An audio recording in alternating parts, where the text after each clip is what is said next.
My name is Craig Michaud, and I am the electrical instructor. I'm always asked, what does it take to find a job in the electrical field as an apprentice? And I wish the answer was simple. But with the economy the way it's been in the last few years, contractors are a little gun shy right now. One of the questions that I'm always asked is, well, how do I find that job? Well, today I'm going to talk to you about a few different ways that you can actually use to go out and find a job in the electrical field. So I want to first start with this. If you've never worked as an electrician or in the electrical field as an apprentice, it's going to be hard. And the reason I say that is because, you may have, 4, 5, 6 years of cooking experience. You may have 10 years of an IT industry, in the IT industry. You may have, 5, 6 years, 2 or 3 years in landscaping and whatnot. And it really doesn't relate to electrical.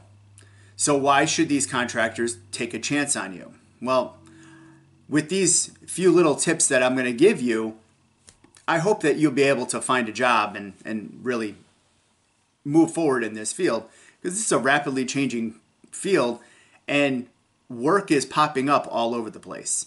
So the opportunity for you to find a job is there. It's just one of the things that I always say is, how bad do you want it? So let's go over some things. The first thing you need to do is put a resume together. Okay. Now, I just said if you don't have any electrical experience, how are you supposed to go find a job as an apprentice? Well, it's simple. You have to find somebody who's willing to take a chance on you. And how do you do that? Well, we'll talk about that in a minute. But how do you put a resume together? Well, there are plenty of places online. If you're actually going to a trade school right now, you probably have a career services or career development area that you'd be able to go and probably have them help you put a resume together. But there are all kinds of information online to help you write a resume. References. Pick good references. Make sure that your references know that somebody could be calling, and be sure that they're going to say something nice about you. Okay. Number 2, find a minimum of 10 places you would like to apply. Because remember, you have no experience. So at this point, what you need to do is you need to find 10 contractors who are hiring or possibly hiring in your area. Make a list. Get their address, get their phone number. And once you have your resume together, one of the biggest things that you need to do is kind of figure out, do I want to work for this contractor? Do they do the kind of work that I want to do? And here's the thing. If you don't know what kind of work that you want to do, getting into a field that you really don't know much about is difficult. I'll be honest with you. I did the same thing. Little story, I was told, I needed to do something when I got out of high school. And, I was basically told, my father said to me, hey, maybe you should go find an apprenticeship. And he was looking in the paper and boom, the electrical union was looking for apprentices. So I took a chance. I went and applied, and I figured, hey, worst case scenario, I was going to have a job for a little while. Might do something a little different. Got tired of washing cars and doing dishes and, things like that. It was time. I was 18 years old. I needed to figure it out. So what happened is I went down, I applied, they put me to work. And I have to tell you, my first 8 hours, I fell in love with this business. So, you may not know exactly what you want to do in the electrical field. So you may not have an isolated choice. If you know somebody who does a lot of residential and maybe you've gone out and helped them work a little bit, then, maybe you want to do that. Well, find companies that do residential work.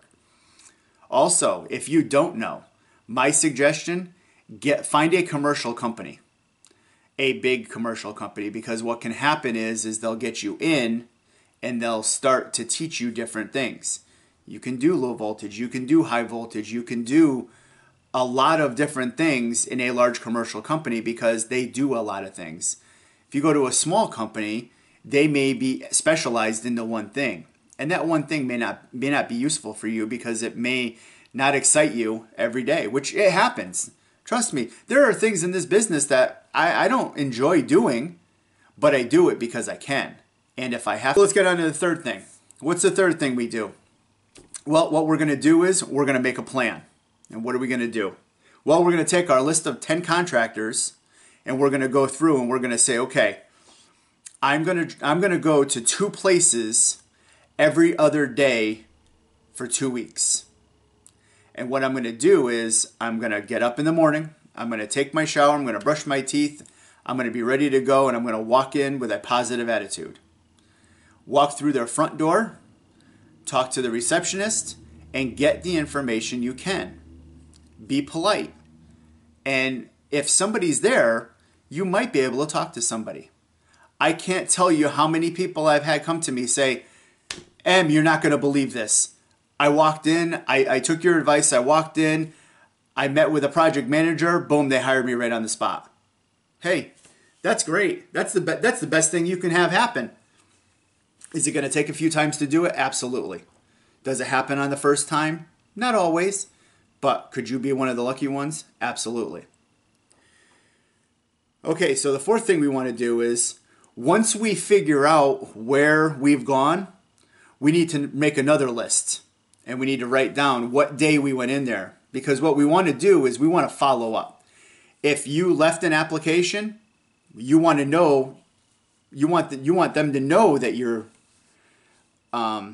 still interested. Okay? A lot of people are going to say, no, they're not hiring. Well, that's fine. If they say they're not hiring, then you know what? Put them on a list of maybe 3 weeks to a month.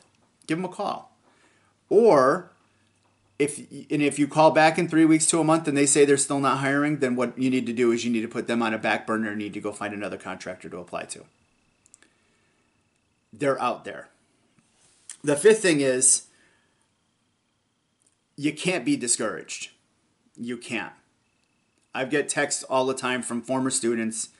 I can't find a job. I can't do this. I can't do that. Listen, I had a student 2 years. Tried and tried and tried and tried. Been everywhere. Applying here, there, and everywhere. Had to actually put things on hold to go do something else. Guess what? It took her 2 years, but she got a job. It can happen. And all you have to do is be positive. So don't be discouraged. You have to keep trying. The right company and the right fit for you will come. What you need to do is you just need to be positive. I know most of you guys are probably working a job that you probably don't like anymore, which is totally fine. I understand that. But if you want to start in a new career, you have to be willing to work for it to get your opportunity. Okay? Again, being an electrician, it's a career. It's not a job. And you need to approach it that way. So that's what we need to do. I hope this helped. This is going to be a new series that I'm going to try and put out probably every couple weeks. And it's going to be called Ask the Instructor. Hope this resonated with you. If it helped, please do me a favor and hit the like button down at the bottom of that. If you like what I do, subscribe. If you haven't subscribed, please do. Craig Michaud, Electrical Instructor. Leave me a comment down below if you have any tips on how to find a job in the electrical field. Something that worked for you. Maybe something that you did that's a little out of the ordinary, or maybe something that's not in what I just discussed. So if you can, leave me a comment, like it, subscribe, definitely ring the bell, and we'll be back here next week, or putting out new videos. So have a great day and be safe.